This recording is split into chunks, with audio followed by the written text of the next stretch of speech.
10 survivors have built an airplane with their bare hands to escape the desert. The men used parachute ropes to pull the huge thing out into the open, where they planned to simulate a runway to help them take off. But there were only enough ignition sticks left for 5 fires, and if they couldn't start the plane 5 times, it would be stuck in the desert forever until it died. The burden fell on the veteran captain, who then climbed up into the fuselage with heavy steps and with one last hope sat down in the cockpit and took out the bag of ignition rods and put 5 of them into the starter in turn. After checking to see if the propellers were working properly, the captain made his first attempt. But the first ignition was unsuccessful, and the mood of the men sank. The captain adjusted and started the propeller again, but it turned slowly. Seeing this scene, the captain did not slacken off, but regularly loosened the pull cable propeller as the throttle increased. The rapid rotation of the team members saw this excitement. Just as they were cheering and celebrating, the propeller spat out a stream of black smoke and then slowly stopped rotating. The sudden change was too much for them. They closed their eyes and waited for death. But the captain didn't believe them and inserted a third ignition rod into the plane. But this time the situation was the same as the last time. The propeller was running at high speed for a while, and then a thick black smoke came out and then the plane stopped. The captain was also puzzled,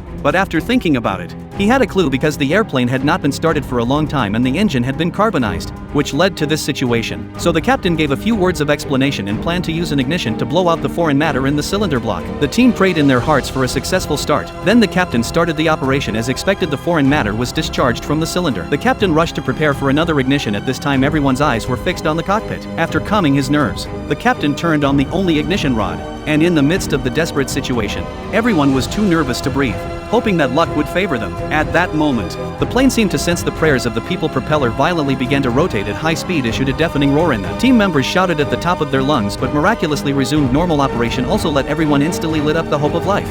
The captain yelled at the top of his lungs and urged everyone to hurry up and board the plane. So we hurriedly found seats and sat down. Before they had time to catch their breath, the crew turned around and realized with horror that a group of desert bandits had appeared behind them at some point, and then the bandits chased after them. The captain did not hesitate to accelerate the throttle, and a thrilling desert chase began.